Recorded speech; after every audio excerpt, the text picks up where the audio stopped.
तो चलो शुरू करते हैं आज की ये अजीब कहानी। ये कहानी है एक नए फ्लैट की और एक ऐसे अनजाने डर की जिसका सामना एक लड़के को करना पड़ा, बिल्कुल अकेले। कहानी का मेन कैरेक्टर है यश। ऑफिस में लेट नाइट तक काम करके वो देर रात अपने नए नए फ्लैट में पहुंचता है। सोचो, पूरी बिल्डिंग एकदम सन्नाटा, ऐसा लग रहा था जैसे वहां कोई रहता ही ना हो। लेकिन उस सन्नाटे में एक गहरा राज छिपा था। यश को बिल्कुल अंदाजा नहीं था कि उस घर में उसका इंतजार कोई पहले से कर रहा था। और बस यहीं से शुरू होती है वो पहली अजीब सी मुलाकात। जैसे ही यश लिफ्ट से बाहर निकला ना, उसकी नजर ऐसी चीज पर पड़ी जो उसकी पूरी रात, पूरी जिंदगी बदलने वाली थी। सीढ़ियों पर एक बुढ़िया औरत बैठी थी, एकदम खामोश, जैसे कोई पत्थर हो। यश थोड़ा परेशान हो गया। उसने पूछा, आप यहां क्यों बैठी हैं? किसके घर जाना है आपको? लेकिन कोई जवाब नहीं। ना वो हिली, ना उसने कुछ बोला। ऐसा लगा जैसे उसने कुछ सुना ही ना हो। यश को लगा शायद ऊंचा सुनती होंगी। उसने थोड़ा जोर से दोबारा पूछा, आंटी यहां क्यों बैठी हैं? कहाँ रहती हैं आप? इस बार वो औरत पलटी, यश के फ्लैट की तरफ इशारा किया और इतनी धीमी आवाज में बोली, नहीं, तुम्हारे साथ ही तो रहती हूं। सोचो, अब दरवाजे के पीछे से निकलकर घर के अंदर आ चुका था। दरवाजा लॉक करने के बाद भी यश को पता था कि वो अकेला नहीं है।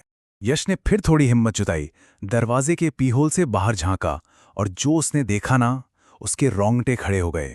वो औरत अभी भी बिल्कुल वैसे ही बैठी थी, लेकिन अब वो सीधे दरवाजे की तरफ देख रही थी, जैसे जैसे उसे पता हो कि यश उसे देख रहा है। और उसने एक बार भी पलक नहीं झपकाई थी। यश बस उसे देखे जा रहा था कि अचानक उस औरत ने अपना हाथ उठाया, फिर यश की तरफ उंगली की और उसे अपने पीछे देखने का इशारा किया। ये इतना अजीब और डरावना इशारा था कि यश एक झटके में पीछे हट गया। और डर के मारे जब यश पीछे पलटा तो उसके बदन में जैसे खून जम गया। अंदर के कमरे का दरवाजा हल्का सा खुला हुआ था और सामने बेड पर वही औरत बैठी हुई थी। मतलब बंद दरवाजों के पार वो एक ही पल में अंदर कैसे आ गई?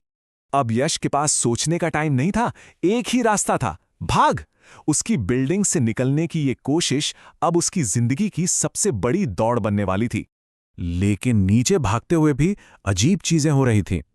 वो दौड़ रहा था तो उसे नीचे सिक्योरिटी गार्ड रतन भागता हुआ दिखा। लेकिन जैसे ही वो अगले मोड़ पर पहुंचा, रतन की जगह वही बुढ़िया औरत थी। ये बार बार हो रहा था, कभी रतन, कभी वो औरत। इससे वो और भी ज्यादा डर गया। फाइनली फर्स्ट फ्लोर की आखिरी सीढ़ी पर वो औरत उसके ठीक सामने आ गई। वो पलटी, यश की तरफ गुस्से से देखा और ऐसी जोरदार चीख मारी कि यश के कान सुन हो गए। और उस चीख के साथ ही वो हवा में गायब हो गई और यश वहीं बेहोश होकर गिर पड़ा। सुबह जब आँख खुली तो यश को लगा शायद ये कोई बुरा सपना था। लेकिन अब टाइम था सच का सामना करने का। और सच सीसीटीवी फुटेज में कैद था। और अब जो इस स्लाइड पर दिख रहा है ना, वो सबसे शॉकिंग था। फुटेज में यश बिल्डिंग में आते हुए दिखा, बिल्कुल अकेला। फिर वो हवा में किसी से बात कर रहा था, सीढ़ियों पर भी अकेला ही दौड़ रहा था और आखिर में अकेले ही बेहोश होकर गिर गया। मतलब फुटेज में कोई औरत थी ही नहीं। अब यश को यकीन हो गया कि ये कोई मामूली बात नहीं है। इस प्रॉब्लम से निकलने के लिए उसने इंटरनेट पर सर्च करके एक गोस्ट बस्टर्स टीम को बुलाया। ऐसी टीम्स जो इन चीजों को सॉल्व करती हैं। टीम ने आते ही अपने सारे इक्विपमेंट्स सेट किए। कुछ ही देर में उनके ऑडियो रिकॉर्डर पर एक रिकॉर्डिंग अपने आप शुरू हो गई। जब उसे प्ले किया गया तो एकदम साफ और डरावनी आवाज आई। आवाज कह रही थी, 3 बजने से पहले यहां से निकल जाओ, वरना यहां कोई जिंदा नहीं बचेगा। पर टीम इस वार्निंग से डरी नहीं। उन्होंने अपना काम जारी रखा। और तब उस औरत की आत्मा ने उनसे कम्युनिकेट किया और उस बिल्डिंग का पूरा सच उनके सामने रख दिया। तो पूरी कहानी अब साफ हो जाती है।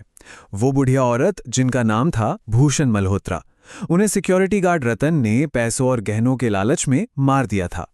उसके बाद बिल्डिंग में रहने वाले सब लोग एक एक करके अजीब हादसों में मर गए और आखिर में रतन भी उस आत्मा के डर से पागल होकर वहां से भाग गया था। सारी सच्चाई बताने के बाद उस आत्मा ने आखिरी वार्निंग दी, 3 बजने में सिर्फ 2 मिनट बाकी हैं, यहां से भाग जाओ वरना तुम सब भी मारे जाओगे। सबने जल्दी से घड़ी देखी। टाइम हो रहा था 2:58। यश और पूरी टीम ने सीधा नीचे की तरफ दौड़ लगा दी। वो सब लोग मेन गेट तक पहुंचकर ताला खोलने की कोशिश ही कर रहे थे कि उन्हें मेन गेट पर रतन की वही जानी पहचानी आवाज सुनाई दी। और वो आवाज कह रही थी, कहते हैं मौत और जिंदगी को खरीदा या बेचा नहीं जाता, लेकिन जब भी मौत आती है ना, तो इस बिल्डिंग में वो अपना फ्लैट खुद दिलवाती है। ये कहानी यहीं एक सवाल छोड़ जाती है कि उस बिल्डिंग में नए किराएदार आखिर आते कैसे थे।